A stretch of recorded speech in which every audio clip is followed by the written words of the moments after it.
በሃሪሰን ግቢ ውስጥ ያን ሐሙስ ምሽት እንደተለመደው የተረጋጋ ነበር።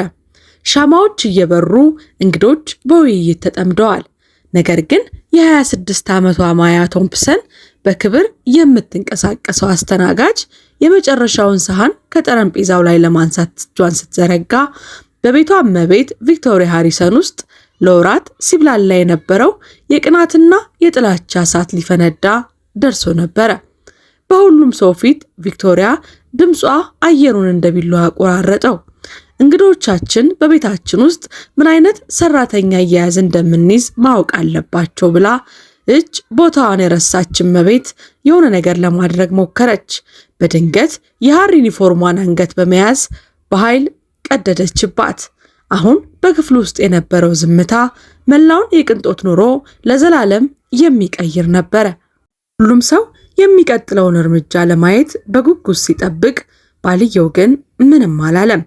ነገር ግን ቆይቶ ባለሀብቱ ሪቻርድ ሃሪሰን ከተቀመጠበት ሲነሳ ማንም ሰው ያልጠበቀው አስገራሚ ነገር ተከሰተ። ጃኬቱን አውልቆ ማያ ላይ በመደረብ ሚስቱ ያላየችውን እውነተኛ ክብርና ብልህነት በጠቅላላው እንግዶቹ ፊት ይፋ አደረገ። ማያ ከጉስቁልና ወደ ትልቅ ደረጃ ወደ ሀብት የተሻጋገረችበትን እንዲሁም ማያ ማን እንደሆነች ለሁሉም ሰው ሁሉም ባለበት ይፋ አደረገ። ለመሆኑ ሰራተኛዋ ማያ ማን ነች? ይህንን አስደናቂ ታሪክ እስከ መጨረሻው ድረስ አብራችሁን በመቆየት ምን ይሆን የሚለውን ተከታተሉ፣ ታተርፉበታላችሁ። ቪዲዮውን ላይክ በማድረግ እንዲሁም ቻናሉን ሰብስክራይብ በማድረግ አብራችሁን ቆዩ። ጠዋቱ እንደ ሁል ጊዜው እንደተለመደው በሃሪሰን ግቢ ውስጥ የ26 ዓመቷ ማያ ቶምፕሰን በእብነበረድ በተሰሩ ኮሪደሮች ውስጥ በጸጥታ ትንቀሳቀስ ነበር። የእርምጃዋ ድምፅ በተወለወለው ወለል ላይ በጭንቀት ይሰማ ነበር። እርሷ ሁልጊዜም ቀላል የሆነ ግራጫ ዩኒፎርም እንኳን ስትለብስ በክብር የምትንቀሳቀስ ሴት ነበረች። ማያ ለሃሪሰን ቤተሰብ አስተናጋጅ ሆና መስራት ከጀመረች 8 ወራት ሆኗታል። እናም የሀብትን ውስብስብ ዓለም በጥንቃቄ ማስተዳደርን ተምራለች። ማያ የመጣችው ከቀላል አኗኗር ነበረ። ያደገችውም ከተማውን አቋርጦ በሚገኝ ትንሽ አፓርታማ ውስጥ ከአያቷ ጋር ነበረ። በምሽት ትምህርት ቤት የንግድ ስራ ስታጠና 2 ስራዎችን ትሰራ ነበር። በሃሪሰን ግቢ ውስጥ ክፍት የስራ ቦታ በተፈጠረ ጊዜ እርሱን እንደ ተራ ስራ ብቻ አይደለም የተመለከተችው፣ የወደፊት ህልሟን ለመገንባት እንደ መነሻ እርምጃ ነበር የተመለከተችው። እያንዳንዱን ተግባራት በትዕግስትና በቁርጠኝነት ትወጣ ነበር። በታላቁ መግቢያ ላይ አበቦችን ከማዘጋጀት ጀምሮ የቀን ሻይ አገልግሎትን እስከ ማዘጋጀት ድረስ የሃሪሰን ቤተሰብ አባላት 3 ሰዎችን ያካተተ ነበር። እያንዳንዳቸው የራሳቸውን ኃላፊነት ይይዛሉ። እርሱም ሀብቱን በብልጠት ኢንቨስትመንቶችና በጥንቃቄ በተሞላባቸው የንግድ ስራዎች ውሳኔዎች የገነባው ሪቻርድ ሃሪሰን ነበር። የ42 ዓመቱ የቤተሰቡ የበላይ ጠባቂና አለቃ። ሁለተኛ የቤተሰቡ አባልና ቆንጆዋ ወርቃማ ጸጉር ቀለም ያላት ቪክቶሪያ ሃሪሰን ነች። ቪክቶሪያ ሃሪሰን ራሷ ከጥንታዊ ህብረተሰብ እጅግ ሀብታም ከሆኑ ቤተሰቦች የመጣች ሲሆን ከማንም በላይ የዓለማችንን ያልተነገሩ ህጎች ትረዳለች። የትኞቹ በጎ አድራጎት ስራዎች ላይ መገኘት እንዳለባት፣ የትኛው ዲዛይነር የሰራውን ልብስ መልበስ እንዳለባትና የቤተሰቡን ንጹህ ስም እንዴት መጠበቅ እንዳለባት በትክክል ታውቃለች። ነገር ግን ቪክቶሪያ ሌላ ነገርም ትረዳለች። አንድ ሰው ጥንቃቄ የተሞላበትን ስራን ሲያስፈራራ ሲሰራ ታውቃለች። የቤተሰቡ 3ኛ አባል የሪቻርድ የ12 ዓመት ሴት ልጅ ኤማ ሃሪሰን ነበረች። ከቀድሞ ጋብቻ የተወለደች ኤማ የማወቅ ጉጉት ባላቸው አይኖችና ገና ግድግዳዎችን መገንባት ባልተማረ ልብ የተሞላች ብሩህ ልጅ ነበረች። እንዲሁም ሰራተኛቸው ማያ ስራዋን እንደ ግዴታ ሳይሆን ወደ ዓላማዋ ለመድረስ እንድትሰራ እንዲሰማት በማድረግ እውነተኛ ደግነትን አሳይታታለች። ማያም ከጅምሩ ጀምሮ የጧት ቡና ስታቀርብ ወይም ሰነዶችን ስታዘጋጅ የሪቻርድ አይን እንዴት በሷ ላይ እንደሚያርፍ አስተውላለች። በጥናት ክፍል ውስጥ አግባብነት የሌለው ነገር አልነበረም። ነገር ግን በአመለካከቱ ውስጥ ልቧን የሚያስደነግጥ ነገር ነበረ። ይህንንም ለማስወገድ እየሞከረች ነው። እሱ ከሌሎች ሰራተኛ አባላት በተለየ መልኩ ያነጋግራት ነበረ። ሌሎች ትህትና የተሞላበት ራስን ዝቅ ማድረግና አጫጭን መመሪያዎችን ሲቀበሉ ማያ ከመጽሐፍትና ከወቅታዊ ክስተቶች እንዲሁም በቤት ውስጥ ስላሉ የጥበብ ስራዎች አስተያየቶች ጋር በተያያዙ ውይይቶች ውስጥ እንድሳተፍ ያደርጋታል። እነዚህ ጊዜያት ማያ ለራሷ ከምትቀበለው በላይ አሳስቧት ነበረ። የተለያዩ ማህበራዊ ክፍሎች መደነቅ ለትንሽ ኃይል ላለው ሰው ብዙ ጊዜ መጥፎ መጨረሻ እንደሚኖረው ታውቃለች። ለዚህም ምላሾቿ አክባሪ ግን ርቀቷን የጠበቀ እንዲሆን አድርጋለች። ሁልጊዜም ዓለማቸውን ከሚለዩ የተለያዩ የማይታዩ መስመሮች እንዳይቀራረቡ ትጠነቀቅ ነበረ። ሚስቱም ቪክቶሪያ ሃሪሰን ለነዚህ ለውጦች እውር አልነበረችም። እያንዳንዱ መስተጋብር እንደ ንስር አድኖ በመዞር ትኩረቷን ትከታተላለች። ቪክቶሪያ መላው ማንነቷን የተሳካለት ሰው ፍጹም ሚስት በመሆን ላይ ያተኮረች ሲሆን ማንም ሰው ያንን ቦታ እንዲያልፍ አትፈቅድም። በተለይም ቦታዋን የረሳች የምትመስል የቤት ሰራተኛ አስተናጋጅ ቦታዋን እንድትቀማት በፍጹም አትፈቅድም። ችግሩ ግን ቪክቶሪያ በማያ ስራ ላይ ከሙያዊነት ይልቅ ግላዊ የሆኑ ጥፋቶችን መፈለግ ጀመረች። አበቦቹ በትክክል አልተዘጋጁም። የደረጃዎቹ ብረቶች አልተወለወሉም። የማያ ዩኒፎርም አዲስ በተተኮሰ ጊዜ እንኳን የተሸበሸበ ይመስል ነበር በማለት እያንዳንዱን ትችት በቪክቶሪያ አይኖች ውስጥ ፈጽሞ ደስ በማይል ፈገግታ የታጀበ ሁኔታዎችን ታሳያት ነበረ። ማያ እነዚህን ጊዜያት እንኳን ለሌላው ነገር ሁሉ ባመጣችው በተመሳሳይ ጸጥ ያለ ክብር ታግሳታለች። በትህትናም ጎንበስ ብላ የእመቤቷን አስተያየቶች ትቀበላለች። ምንም ባታጠፋና ይቅርታ በማያስፈልግ ጊዜ እንኳን ይቅርታ ትጠይቃለች። እናም የበለጠ ከሚጠበቅባት በላይ ትሰራለች። ነገር ግን ከውስጥ ከእርሷ ትክክለኛ አፈጻጸም ጋር ምንም ግንኙነት በሌላቸው ምክንያቶች ሁሉ ጊዜ በመታየቷና በመፈረዷ ይከብዳት ነበረ። ሌሎች ሰራተኛ አባላትም ውጥረቱን ማስተዋል ጀመሩ። ለቤተሰቡ ለ15 ዓመታት የሰራችው ምግብ አብሳይዋ አሮጊት ወይዘሮ ቼን የቪክቶሪያ ድምፅ ከምግብ ቤቱ ሲሰማ በሐዘን ጭንቅላቷን ትነቀንቅ ነበረ። የግቢው ሰራተኛ ቶማስ በኮሪደር ውስጥ ሲገናኙ ማያን በፈገግታ ያበረታታታል፣ አይዞሽ ይላታል። ትንሿ ኤማ እንኳን የሆነ ችግር እንዳለ እየተሰማት ይመስላል፣ ምንም እንኳን ምን እንደሆነ በትክክል ባታውቅም። ሃሪሰኖች ለሪቻርድ የንግድ አጋሮችና ለሚስቶቻቸው የራት ግብዣ አዘጋጅተው ነበረ። ይህች ቪክቶሪያ በጣም የምትወደው አይነት ዝግጅት ነበረ። ቤታቸውን፣ ደረጃቸውንና ፍጹም የማስተናገድ ችሎታቸውን የምታሳይበት አጋጣሚ ነበረ። የመመገቢያ ክፍሉ ወደ መጽሔት በሚመስል ሁኔታ ተቀየረ። ሻማዎች ረጅሙ ጠረጴዛ ላይ እንዲያንጸባርቁ ሆኑ። በክሪስታል ብርጭቆዎች ተሞላ። ሞቅ ያለ ትንሽዬ ብርሃን ፈጠረ። ማያ ለምሽቱ ዝግጅት ለመዘጋጀት ለሰዓታት ለፍታለች። እያንዳንዱን የብር ቁሳቁስም እስኪያብረቀርቅ ድረስ ወሉላለች።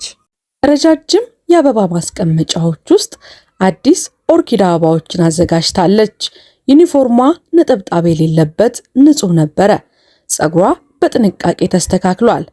እናም የምሽቱ አገልግሎት መለያዋ በሆነው ጸጥተኛ ቅልጥፍና ተለውጧል። እንግዶቹ እጅግ አስደናቂ ነበሩ። ስሞቻቸው በንግድ መጽሔቶችና በማህበራዊ ገጾች ላይ የሚወጡ ሰዎች ነበሩ። ውይይቶቹ በአክሲዮን ዙሪያዎች፣ የበጎ አድራጎት መስሪያ ቤቶችና ማያ በጉዞ መጽሔቶች ላይ ብቻ ባየቻቸው ቦታዎች ላይ ስለሚደረጉ መጪ በዓላት ዙሪያ ላይ ይሽከረከሩ ነበረ። እያንዳንዱ ምግብ በጥንቃቄ አቅርባለች። የውሃ ብርጭቆዎችን ሞልታለች። እናም ሳህኖች በትክክለኛው ሰዓት መነሳታቸውንም አረጋግጣለች። ሁሉም ነገር ፍጹም በሆነ ሁኔታ እየሄደ ይመስል ነበረ እስከዚያች ቅጽበት ድረስ። ማያ የምግብ ሳህኖችን ከጠረጴዛው ላይ እያነሳች ነበረ፣ ቀኑ ሙሉ እንደነበረችው በተመሳሳይ ጥንቃቄ። እንግዶቹ በቅርቡ ስለሚደረግ የሥነ ጥበብ ጨረታ በሚደረግ አስደናቂ ውይይት ውስጥ እየተሳተፉ ነው። ድምጻቸው በሻማው ክፍል ውስጥ ደስ የሚል ድምፅን፣ ሁኔታን፣ ግርማ ሞገስን ፈጥሯል። የቪክቶሪያ ድምፅ አየሩን እንደ ቢላዋ ሲቆርጠው ሁኔታው ሁሉ ተለወጠ። የተናገረቻቸው ቃላት ከእርሷ በኋላ የሚመጡትን ሁሉንም የሚቀይሩ ነበረ። ይህም በክፍሉ ውስጥ የነበረው ማንም ሰው ሊገምቱ የማይችለውን ክስተቶች አስነሳ። የራት ግብዣው የተሳተፉት ሁሉ እውነተኛ ባህሪን የሚያሳይ ግጭት መድረክ ሊሆን ነበረ። ማያ የመጨረሻውን ሰሃን ለማንሳት እጇን ስትዘረጋ ሊፈጠር ስለነበረው ነገር ምንም ሳታውቅ የወራት ውጥረት ክብደት በመላው ቤተሰብ ውስጥ ጥያቄ እንዲፈጥር በሚያደርግ መንገድ ሊፈነዳ ነው። ስለ ኃይል፣ ስለ ክብር እና ለእውነት መቆም ምን ማለት እንደሆነ ካሰቡት በላይ ነው። የመመገቢያ ክፍሉን ሊሞላ የነበረው ዝምታ ሁሉንም ነገር ለዘላለም የሚቀይር አይነት ይሆናል። ቪክቶሪያ ሃሪሰን ከወንበሯ ተነስታ ዓመታትን እያንዳንዱ እንቅስቃሴ ለከፍተኛ ተጽዕኖ በማሟላት ያሳለፈው ሰው በሚመስል የተዋጣለት ውበት የሻምፓኝ ሐር ቀሚሷ ስትዞር የሻማዋን ብርሃን አንጸባረቀው። ይህም በምስሏ ዙሪያ የማይታመን ብርሃን ፈጠረ። ነገር ግን ፊቷ ላይ የነበረው መገለጫ ደስ የሚል አልነበረም። ማያ የቪክቶሪያ ድምፅ ከመመገቢያ ክፍሉ መሃል በግልጽ ለሁሉም ሰው ተሰማ። እያንዳንዱ ውይይት አጋማሽ ላይ ቆመ። እያንዳንዱ ሹካ ወደ ተዘጋጀለት ከንፈሮች ግማሽ ላይ ቆመ። በአካባቢ አየር ውስጥ ያለው ድንገተኛ ለውጥ በጣም የተሟላ ከመሆኑ የተነሳ የሻማው ነበልባል እንኳን የሚንቀጠቀጥ ይመስል ነበረ። ለዚህም ማያ የያዘችውን ሰሃን ትታ ወደ ላይ ተመለከተች። ጥቁር አይኖቿ በግርምት ፈጠዋል። እርሷም ምንም ስህተት አልሰራችም፣ የተሳሳተ ነገርም አልተናገረችም። ሆኖም በቪክቶሪያ ድምፅ ውስጥ የሆነ ነገር ሆዷን በፍርሃት እንዲያኮማተረው አደረገው። እባካችሁ ኑ ወደዚህ፣ ቪክቶሪያ ቀጠለች። ፈገግታዋ መስታወት ለመቁረጥ የሚያስችል በቂ ስለት ያለው ነበረ። ማያ ሳህኑን በእጇ ይዛ እየተንቀጠቀጠች አስቀመጠችና ወደፊት ተራመደች። በክፍሉ ውስጥ ያሉት እያንዳንዱ ጥንድ አይኖች እንቅስቃሴዋን ሲከተሉ ይሰማታል። የንግድ አጋሮቹና ሚስቶቻቸው ድራማውን ለመረዳት ሙሉ በሙሉ ጸጥ ብለዋል። ነገር ግን የተፈጠረውን ገና አልተረዱትም። ይህ በሀገር ክለቦች ውስጥ ለወራት የሚነገርበት አይነት ጊዜ ነበረ። ሪቻርድ ሃሪሰን በጠረጴዛው ራስ ላይ ተቀምጧል። እያደገ በመጣው ስጋት ሚስቱን ሲመለከት መንጋጋው ጠነከረ። ቪክቶሪያ አይኖቿ ውስጥ ያለውን እይታ ያውቃል። አደጋ ወይም ተግዳሮት በተሰማት ጊዜ ከዚህ በፊት አይቶት ነበረ። ነገር ግን እንደዚህ ሁኔታ ሆና አይቷት አያውቅም። እንዲህ በሰዎቹ ፊት ሁሉ በተጋለጠ ሁኔታ አይቷት አያውቅም። ክብሯንና ክብራት ቪክቶሪያ ለክፍሉ አሳወቀች። ድምጿ የትኩረት ማዕከል ለመሆን የለመደ ሰው ልምምድ ያካተተ ነበረ። በዚህ ምሽት በጣም አስደናቂ የሆነ ነገር የምንመለከት ይመስለኛል። ረዳታችን ቦታዋን ሙሉ በሙሉ የረሳች ይመስላል። ማያ በዚህን ጊዜ ትንፋሿ ጉሮሯ ውስጥ ተሰንቅሮ ቀረ። ጸጥ አለች። ክሱ በክፍሉ ውስጥ እንደ መርዝ ጋዝ ተንጠልጥሎ በእያንዳንዱ ክፍል ጥግ ሰርጎ ገባ። ምን ስህተት እንደሰራች መጠየቅ ፈልጋ ነበረ ማያ። ራሷንም መከላከል ፈልጋ ነበረ ማያ። ነገር ግን እንደዚህ ባሉ ቤቶች ውስጥ መስራት፣ ዓመታትን መማር አንዳንድ ጊዜ ዝምታን ብቻ የሚያስገኝ ይሆናል።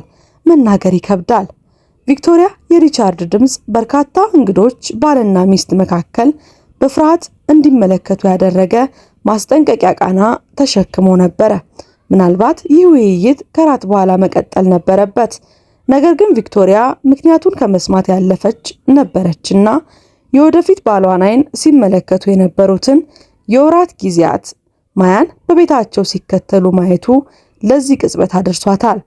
ሪቻርድ ከወጣቷ ሴት ጋር ያካፈለው እያንዳንዱ ጨዋነት የተሞላበት ውይይት፣ ያቀረበው እያንዳንዱ ፈገግታ ማያን እንደማይታይ ሰው ሳይሆን እንደ ሰው አድርጎ የያዘበትን ሁኔታ የቪክቶሪያ እያደገ የመጣው ቁጣ ተቀጣጥሎ ነበረ። አይ ውዴ፣ ቪክቶሪያ በማያ ላይ አይኖቿን ሳታነሳ በጣፋጭ ቃላት መለሰች። እያንዳንዶቹን እንግዶቻቸውን በቤታቸው ውስጥ ምን አይነት ሰራተኛ እንደያዝን በትክክል ማየት አለባቸው ብዬ አስባለሁ። ራሳቸውን ለብሰው ያልሆኑና ነገር ግን ለመጫወት የሚያስቡ አይነት ሰዎች። የማያ ዩኒፎርም እርሷ በየቀኑ የምትለብሰው የተተኮሰ የጸዳና ሙሉ በሙሉ ተገቢ የሆነ ግራጫ ቀሚስ ነበረ። ነገር ግን ቪክቶሪያ የማቃጠል ስሜት በተሞላበት እይታ ስር እዚያ ስትቆም ከልብስ ጋር ምንም ግንኙነት በሌላቸው መንገዶች የተጋለጠች ሆኖ ተሰማት። የሪቻርድ የንግድ አጋር ሚስት የሆኑት ወይዘሮ ፓተርሰን ወንበራቸው ላይ በምቾት ተንቀሳቀሱ። እርሳቸው ለዓመታት እጅግ ብዙ አስተናጋጆችን ቀጥረው ያውቃሉ። እናም በአደባባይ እንዲህ አይነት ጭካኔ የተሞላበት አያያዝ በፍጹም አይተው አያውቁም። ከፊታቸው የቆመችው ወጣት ሴት ከብዙ የህብረተሰብ ክብር ባለቤቶች በላይ በሆነ ክብር ስትንቀሳቀስ ነበረ። ወይዘሮ ፓተርሰን እባክዎ፣ ሪቻርድ ድምፁ ጠንከር ብሎ እንደገና ሞከረ። አሁን በማያ ዓይኖች ውስጥ የሚፈጠረውን ጉዳት ማየት ይቻላል። ከእንግዶቻቸው የሚመጣውን የማይመች ውጥረት ሊሰማው ይችላል። ይህ የራት ግብዣ አላስፈላጊ በሆኑ ድራማዎች ሳይሆን አስፈላጊ የሆኑ የንግድ ግንኙነቶችን ለማጠናከር የታሰበ ነበረ። ነገር ግን ቪክቶሪያ ሃሪሰን በጥንቃቄ ለገነባቸው ዓለም ስጋቶችን በመገመት ብዙ እንቅልፍ የሌላቸው ምሽቶች አሳልፋለች። እርሷ ሪቻርድን ያገባችው ለፍቅር ብቻ ሳይሆን ለደህንነት፣ ለደረጃና ገንዘቡ ሊሰጥ የሚችለውን ህይወት ጭምር ነው። ከዚህ ውስጥ ማንኛውንም ነገር በደግ ዓይኖችና እውነተኛ ሙቀት ባላት ወጣት ሴት ህይወቷን ማጣት አልፈለገችም። ከምክንያታዊ አስተሳሰብ በላይ ሁኔታው አድርጓታል። እኔን ስታይ ምን እንደሚሰማኝ ታውቂያለሽ? ቪክቶሪያ ማያን ጠየቀቻት። እንዳዳኝም ዞረቻት። ይህ ያንቺ ቤት እንዳልሆነ የረሳሽውን የሚመስለው፣ እንደዛ ነው ያየሁሽ። እነዚህ ሰዎች ያንቺ ሰዎች አይደሉም። ይህም ያንቺ ዓለም አይደለም። የማያ እጆች ጎናቸው ላይ ተጣበቁ። ነገር ግን ድምጿን በተረጋጋ ሁኔታ ጠብቃለች። ጸጥ ብላለች። ቦታዬን አውቃለሁ ወይዘሮ ሃሪሰን፣ መቼም አረሳውምም አለቻት። ቪክቶሪያ ደረቅ ሳቅ ሳቀች። ታዲያ እዚህ እንደምትኖሪው ሁሉ ለምን በቤቴ ውስጥ ትዞሪያለሽ? ከባለቤቴ ጋር ስለምንስ እንደ እኩል ሰው ታወሪያለሽ? ስለ ህይወቴ ለምን በክፍል ውስጥ ቁጭ ብለሽ ትወያያለሽ? ለምን ትመለከቻለሽ? ለምን? እነዚህ ጥያቄዎች ለማያ በጥፊ እንደመመታት ነበሩ። እርሷ በጣም ትጠነቀቃለች፣ በጣም ባለሙያ፣ ለእያንዳንዱ መስመር በጣም አክባሪ ነበረች። ሆኖም በሆነ መንገድ እሷ መኖሪያ በቪክቶሪያ ዓለም ውስጥ ስጋት ሆኖባት ነበረ። በዚህን ጊዜ ወጣቷ ኤማ ሃሪሰን ከፍ ባሉ ድምጾች ተስባ በሩ ላይ ታየች። የ12 ዓመት አይኖቿ ሁኔታውን ከጊዜ ወደ ጊዜ እየጨመረ በመጣ ስጋት ተመለከቱ። ማያ የቤት ስራዋ እንድትሰራ ትረዳታለች። ትናንት እንኳን ኤማ የፒያኖ ድምጽ ስትለማመድ በትዕግስት አዳምጣታለች።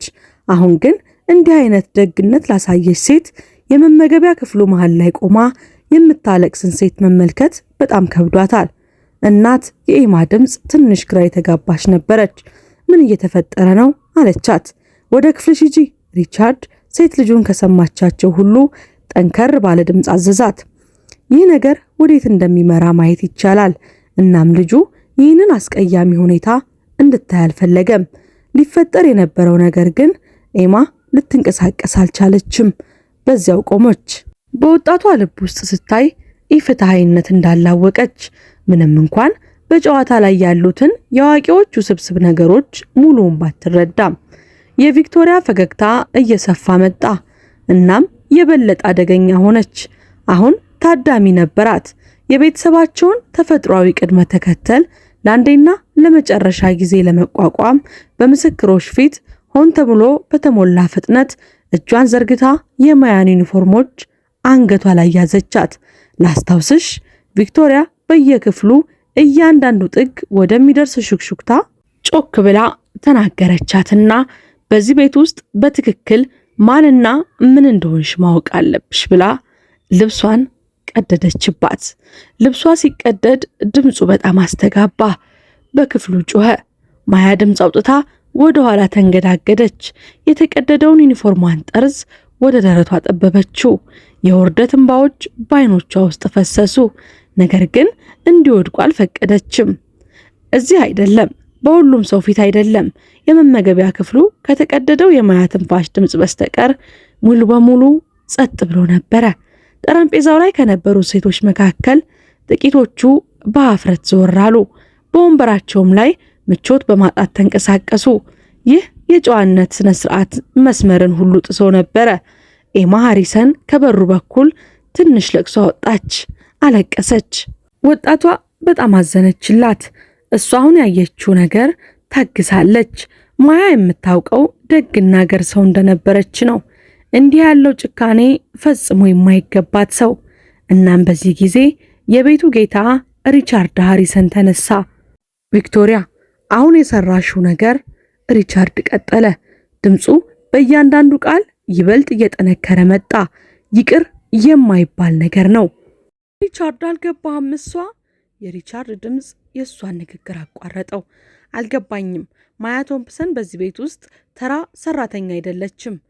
ውድ የአበናም ክሮኒክልስ ቤተሰቦቻችን፣ ሪቻርድ እንዳለው ማያ በዚህ ቤት ውስጥ ሰራተኛ ካልሆነች ምንድን ነች? ቪክቶሪያ እንደጠበቀችው ውሽሟ ወይንስ ምንድን ነች? ሐሳብ አስተያየታችሁን በኮሜንት ሴክሽን ላይ አስቀምጡልኝ። እናም ታሪኩን ከወደዳችሁትና እንዲቀጥል ከፈለጋችሁ ፓርት 2 እያላችሁ ጻፉልኝና በሚቀጥለው ቪዲዮ ይዤላችሁ ቀርባለሁ። እስከዚህ ድረስ ስለተከታተላችሁኝ ከልብ እያመሰገንኩኝ ቪዲዮውን ከወደዳችሁት ላይክ ማድረጋችሁን፣ ቻናሉንም አዲስ ከሆናችሁ ሰብስክራይብ በማድረግ የዚህን ቀጣይ ቪዲዮ እንዲደርሳችሁ ደግሞ የደወል ምልክቷን መጫን ፈጽሞ አትዘንጉ። ከዚህ ቀደም የሰራናቸውንም ፕሮግራሞች በቻናላችን ገብታችሁ እንድትመለከቱ እየጋበዝን እኛ ከወዲሁ ተሰናበትን። መልካም ቆይታ።